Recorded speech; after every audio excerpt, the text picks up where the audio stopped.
இல்லை, நேற்று ஒரு டிடிவி தினகரன் சந்திச்சதா ஒரு தகவல் பரவச்சிங்க சார். எப்படி? நேற்றைய தினம் என்னுடைய சொந்த வேலையாகவும் என்னுடைய மனைவி சென்னையிலே சிகிச்சை பெற்றுக் கொண்டிருக்கிறார்கள். ஆகவே அது சம்பந்தமாகத்தான் நேற்றைய தினம் சென்னைக்கு சென்றேன். சென்னை சென்றவுடன் என்னுடைய சொந்த வேலையை பார்த்துவிட்டு இன்று துரித ரயில் மூலமாக வீடு திரும்பி இருக்கிறேன். பொதுவாக யாரையும் அரசியல் ரீதியாகவோ மற்ற ரீதியாகவோ யாரையும் நான் சந்திக்கவில்லை.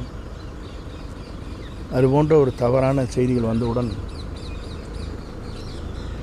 பல்வேறு தொலைக்காட்சி நண்பர்களுக்கு நான் செய்தியை சொந்த வேலையாக சென்றிருக்கிறேன், என் மனைவியை பார்த்துவிட்டு நான் திரும்புகிறேன் என்று தெளிவாக அவரிடத்திலே நான் எல்லோரிடத்திலும் நான் சொல்லியிருக்கிறேன். ஆகவே என்னை பொறுத்தவரையிலும் இந்த இயக்கம் வலிமை பெற வேண்டும், அனைவரும் ஒருங்கிணை வேண்டும் என்ற நோக்கம் மட்டும்தான் எனக்கு இருக்கிறதே தவிர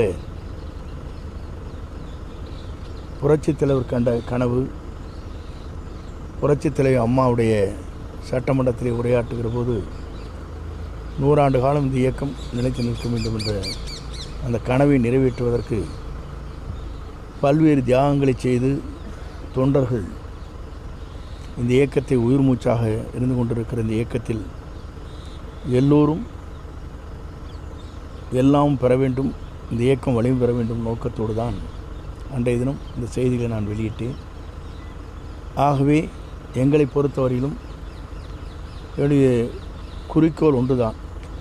ஆகவே அந்த குறிக்கோளின் அடிப்படையில் நேற்றைய தினம் பொதுவாக யாரையும் நான் சந்திப்பதற்கு இல்லை, சந்தித்ததும் இல்லை. அரசியல் ரீதியாக யாரிடத்திலும் நான் பேசவும் இல்லை என்பதை தெளிவுபடுத்துகிறேன். ஆகவே நல்லது நடக்கும் என்று நான் நம்புகிறேன். நன்றி, வணக்கம். சார், இந்த ஒருங்கிணைப்பு பணி எந்த அளவுக்கு இருக்குது சார்? நீங்கள் பல்வேறு நண்பர்கள் எங்களிடத்தில் பேசுகிறார்கள். ஒருமித்த கருத்துக்கள் அவன் மனதிலே இருக்கிறது. ஆனால் அதை பற்றி யார் என்னிடத்தில் பேசினார் என்பது சஸ்பென்ஸ் என்று சொல்வார்கள், வெளியிட இயலாது. ஆகவே எல்லோருடைய உள்ளங்களிலும் இருப்பது அதுதான். இன்று வரையிலும் நான் சொன்ன செய்திகளை ஆன்டி கமெண்ட்ஸ் என்று சொல்வார்கள், அது யாரிடத்திலும் இதுவரையிலும் கொடுக்கப்படவில்லை என்பதை எல்லோருடைய மனதிலும் ஒன்றிணைந்து வெற்றி பெற வேண்டும் என்ற மனநிலை இருக்கிறது என்பதைத்தான் அது எடுத்து காட்டிக் கொண்டிருக்கு. சார், அப்போ இப்போ ஓபிஎஸ் டிடிவி தவிர இப்போ அதிமுக மூத்த நிர்வாகிகள் உங்களோட இந்த முன்னாள் அமைச்சர் அவங்க இந்த கருத்துக்கு உடன்பாட்டோடு இருக்காங்களா சார்? அவங்க ஏதாவது தொடர்பு கொண்டிருக்காங்களா இது வரைக்கும் உங்களோட? அதை இப்போது சொல்வது சரியாக இருக்காது. ஏனென்று சொன்னால்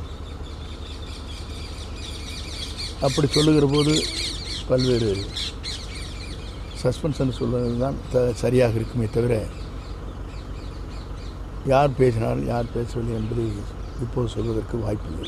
சார், இந்த ஒருங்கிணைப்பு பணி தேர்தலுக்கு முன்னாடி ஏதாவது ஒரு முடிவுக்கு வருமா சார்? எப்படி இருக்குங்க? ஏன்னா தேர்தலுக்கு குறைந்த காலமே இருக்கிற சூழ்நிலையில் அதுக்குள்ளே இது ஒரு முடிவுக்கு வர்றதுக்கு வாய்ப்பு இருக்கா? எப்படி இருக்கு? நல்லதே நடக்கும் என்று நம்புகிறோம். நல்லதே நடக்கும்.